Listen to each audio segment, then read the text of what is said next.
Hello, Leo. Welcome to Higher Source Tarot for a tarot and oracle card reading for all Leo. We are going to start with an oracle card. You have the teenage soul. Okay, I like this.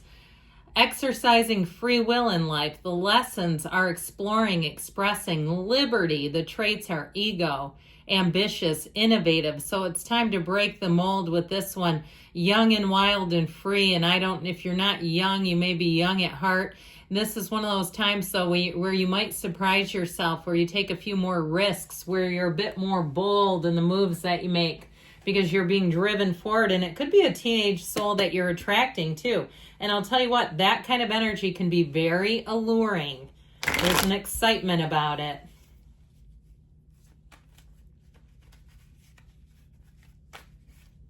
Now, I have to tell you, for the good of the cause, this is a general reading. The final card is not the outcome. Somebody left me a comment. They were really confused about the reading. In the detailed Celtic cross and other certain readings, if the final card is an outcome, I'll tell you, this is more of an interpretive reading, an intuitive reading. You've got the Seven of Swords, strength, the Nine of Cups, the Queen of Cups, the Seven of Cups, the Queen of Swords, the Eight of Pentacles, and the Four of Swords. So you and your own energy here, I feel like you're going to make a decision that sets you free. It's sort of like this once and for all kind of energy, following your heart, your intuition here. But with this Queen of Swords, it's kind of no BS as well. And I feel like once you know, you know. It's going to be very hard to talk you out of a decision once you've decided something here. I also feel like, too, with money, your focus is going to pay off. So if you decide that it's time you've outgrown a job, they're not giving you raises, they're not giving you opportunities. You may catch them off guard if you decide to leave. I do feel like you might have a little bit of an impulsive undercurrent to your energy, so watch out for that. You kind of have this, be careful what you wish for. You've got these two sevens here, okay? And the Seven of Swords can be very impulsive, but the Seven of Cups, too, can also lead to a restlessness. It's the Daydreamer's Torment card. So when you see this, be careful to just maybe cool your jets a little bit. Let's not run off half-cocked here, because this can tend to do it. Now, if it's somebody around you, I feel like if they left in a hurry and you have somebody here that you haven't talked to with the Four of Swords, okay, see how this is not an outcome now? It's all working as a collective. Anyway, with this, I feel like they may come back around, or you may see how things go for them and you're going to see them in a heck of a storm.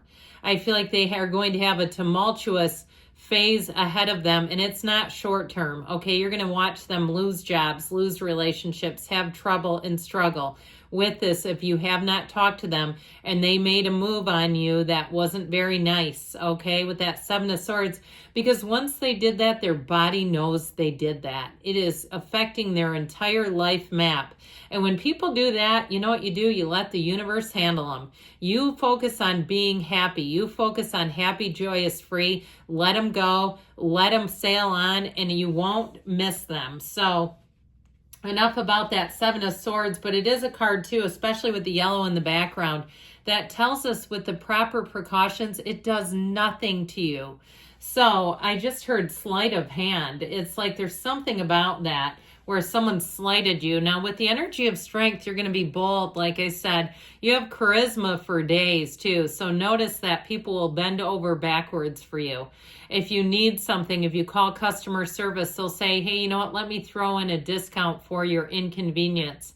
Let me see what else I can do for you. And it's your attitude. I also feel like too, you don't have to apologize for something you didn't say. And if there's somebody around you, it doesn't mean you become a doormat, but I feel like if they did something to you and you're letting them go, I feel like good riddance and you won't look back with this. And so handling yourself in the very best way, you'll find pays off, where people around you will notice it too and say, I really admire the way you did that. I really admire the way you didn't stoop to their level. When they go low, you go high, and you stay there. Now, in terms of attracting new people, places, things, this is wonderful. You're attracting compassion. You're attracting unlimited opportunities. And you're attracting, too, in terms of a love interest, someone who will understand you deeply. Okay, there's a depth here. I feel like if you're letting go of someone who is quite shallow and superficial, you're going to work your way towards someone who will do a lot of little nice things for you. They're going to be very observant. They're going to compliment you. They're going to speak from the heart, and it just feels lovely. I just feel like there's no need to stay in small and petty. Well, the Nine of Cups brings wish fulfillment, attainment. I just keep getting like you're going to be sitting pretty, and you're going to be from a spectator's standpoint on something that didn't go your way. And it might have been a while. I feel like you haven't heard about it in a while, but you're going to see it and go, thank God I'm not involved in that mess anymore. Even if it's a place that you moved out of, where you'll see that, even if it's in the same area where they have, like, I keep seeing water, like that, like a water main break or some kind of a mess, where you'll think, my gosh, did I dodge one there? And so again, it doesn't take anything from you. You didn't have to do anything except for watch. So with this Nine of Cups energy, I do feel like you're going to be full of blessings. You're going to be feeling joy, and you're going to be just in a really great place. This is also a yes card. So if you're waiting on an answer, here you go. Here's a yes.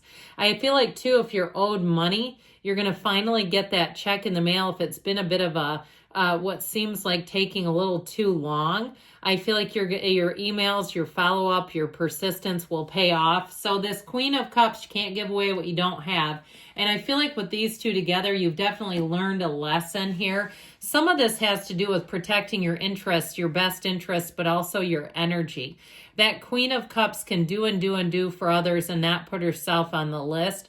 If it's somebody that you're watching doing this to themselves, if it's a friend or it's a significant other, you may come forward in that Queen of Swords energy and sort of give them a no-nonsense line about that, where you see it in a way that maybe they don't. And the Queen of Swords has known pain. She's the widow of the tarot.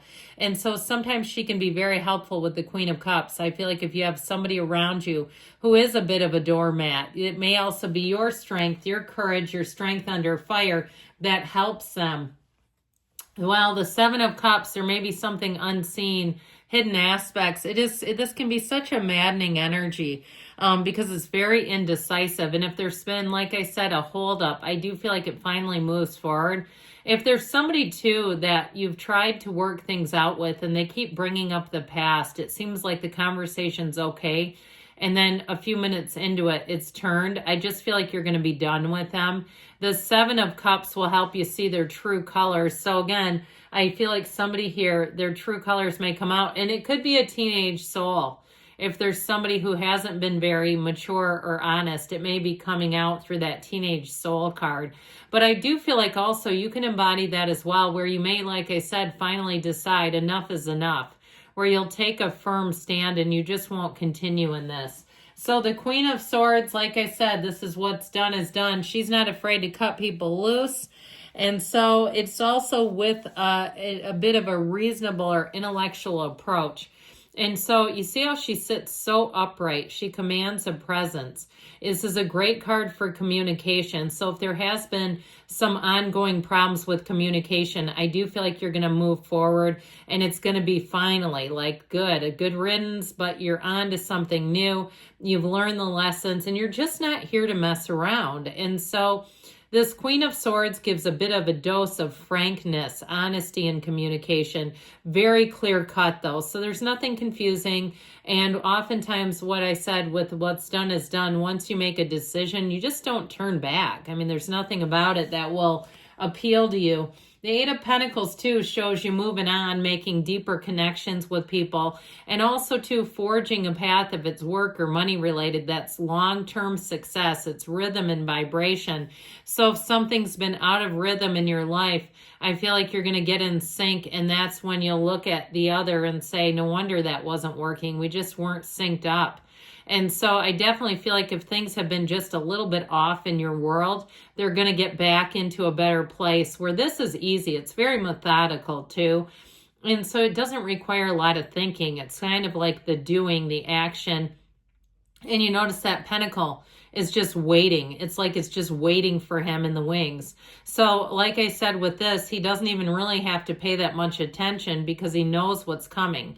And so this Four of Swords helps you get back into center. I do feel like you've had a disconnection with somebody, and I mentioned before, they may have an interest in reconnecting with you, or at least firing up a conversation. I feel like you'll know immediately, though, if that conversation is worth having or not. It's like if it gets off to a bad start, it'll be very quickly on in the conversation. And I feel like it'll be so much easier to disconnect with a little bit of time between you and them. And so if you haven't heard anything, I do feel like you're going to get a connection or a contact from someone. Also, too, if it's something with a job, I feel like, though, if it is, it might be not enough a little too late, okay, where you're already moving on. It's like, I don't really want to go back and waste my time waiting around if they're that indecisive, or if they can let that much time pass. You might decide it's just not worth it for you, because time is money, is what I just heard. So if it's something work related, that is, or even with a housing situation, I just feel like there's something not completely trustworthy about it. All right, you have here, yes, only if you have full trust in the others involved. So that trustworthy, it hit me right at the end. Like, there's just something about this that feels unsteady. Now, if you have full trust, you got to live your own life. But the cards just communicate this feeling of mistrust. And if that's the case, then you may have to make a different decision for yourself. I love you, Leo, and I'll be back again soon.